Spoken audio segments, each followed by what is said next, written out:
ఈ రాష్ట్రానికి సేవలు అందించిన వ్యక్తిగా తెలుగు జాతి శాశ్వతంగా గుర్తుపెట్టుకునే వ్యక్తి రామోజీరావు గారు అని చెప్పి నేను మీకు తెలియజేస్తున్నా.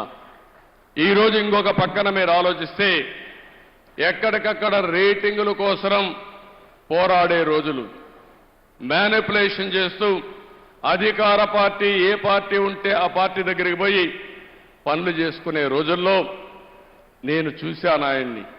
నేను పర్సనల్గా వ్యక్తిగతంగా ఆయనతో పరిచయం ఉంది.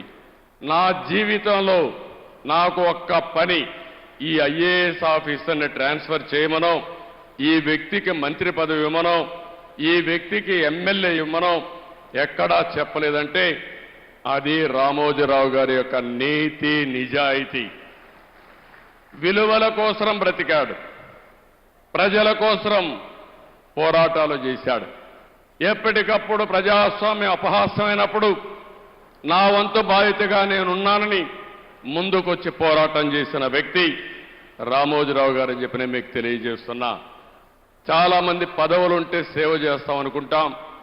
రామోజీరావు గారు ఎప్పుడు కూడా పదవులు కాదు, ప్రజా చైతన్యంతో ప్రజలకు మేలైన పరిపాలన ఇచ్చి మేలైనటువంటి సేవలు అందిస్తామని నిరూపించిన వ్యక్తి.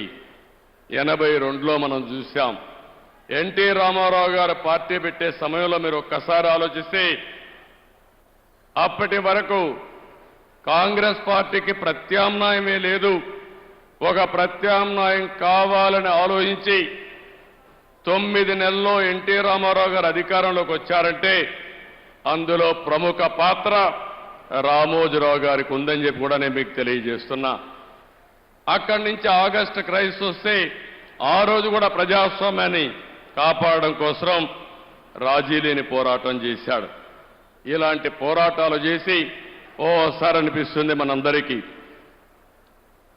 ప్రజాస్వామ్యంలో పత్రికలకు స్వేచ్ఛ ఉంది. 4th ఎస్టేట్ అని మనం అందరం మాట్లాడుతున్నాం.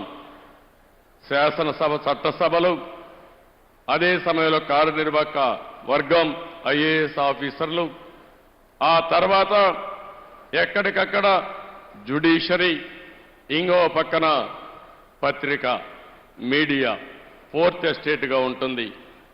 ఒకసారి ఇదే మారిగా ఆయన వార్తలు రాస్తే కంటెంప్ట్ ఇచ్చి కౌన్సిల్ ఆయన రప్పించాలంటే పోరాడి తల ఒగ్గకుండా సుప్రీంకోర్టు వరకు పోయి ఆయన చేసింది రైట్ అని నిరూపించిన వ్యక్తి రామోజీరావు గారు అని చెప్పి నేను మీకు తెలియజేస్తున్నా. ఇంకో పక్క మార్గదర్శి పైన ఎన్నో కేసులు పెట్టారు, ఎన్నో విధాలుగా హింసించారు.